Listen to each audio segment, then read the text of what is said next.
What's up, YouTube? So today I wanted to share some of the ways I have found to develop extroverted intuition, NE, the cognitive function, in my car, and how you can develop extroverted intuition in your car while you're driving.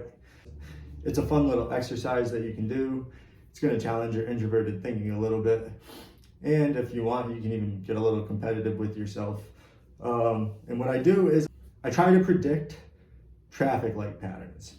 So if I come to a traffic light and it's red, I try to predict what order the lights will turn before I go based on the general layout of the intersection.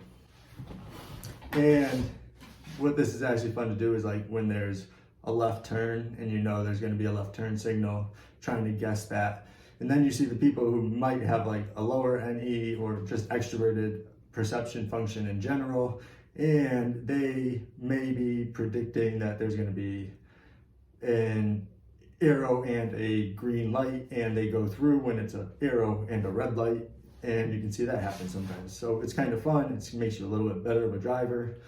If you get really good at it, I guess you could do it where there's crosswalks. If you aren't good at it, then don't do that because you don't want to be guessing when people are going to be walking. Yeah, I guess you probably shouldn't do that anyway. But you can do it when it's just cars. And don't guess, don't just like pull through. I mean, just try to figure out, hey. And you can also kind of creep in and like see them change too. So you kind of get a good idea of like, oh, that one turned red, but then they got the green signal. So that means that this one is probably going to turn green first and then turn red, and then I'll get my green arrow. And you might be wrong. And then you can predict it for the next day, and you'll notice that like it changes with time, like different times of the day. If you're in one place at like 5 in the morning, I mean, sometimes at 5 in the morning or earlier when I'm out, like they're flashing still.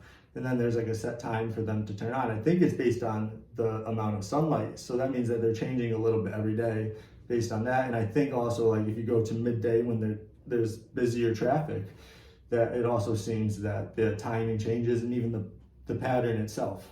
Now, another way you could do extroverted intuition is to, right from your car, would be to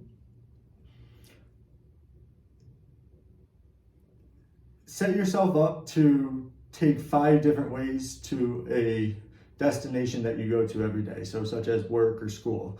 Take a different on-ramp or get off a different exit ramp, or just take a completely different direction out of your driveway and some inside streets.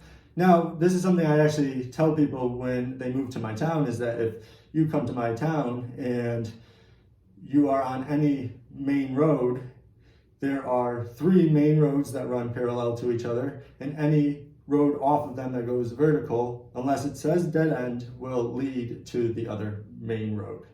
And there's also a 4th road that's kind of parallel. It's not really parallel, but if you took one of the last inside roads on the last real parallel road, you would end up getting to the kind of parallel road by taking an inside turn.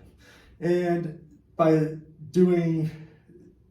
by recognizing these kind of things, because this is almost anywhere you go, there's like main roads that run parallel to each other, and then little inside streets that actually are resident areas a lot of times. Sometimes the main roads are resident areas or where shops are located. But this is a general setup of landscapes and roads and things like that. Usually the main roads are actually kind of like how they direct water to certain areas. But anyways, kind of changing up your way to work and the directions that you go are definitely going to help develop a sense of extroverted intuition, because extroverted intuition is a big picture, aerial view, bird's eye view, top of the mountain, looking over to get a gist of the topography, kind of cognitive function. And you can do it on a daily basis just by understanding the basic systems that you are surviving in. I hope you like this episode of Cognition Ignition with C-Class, and I will catch you on the next one. Have a good one.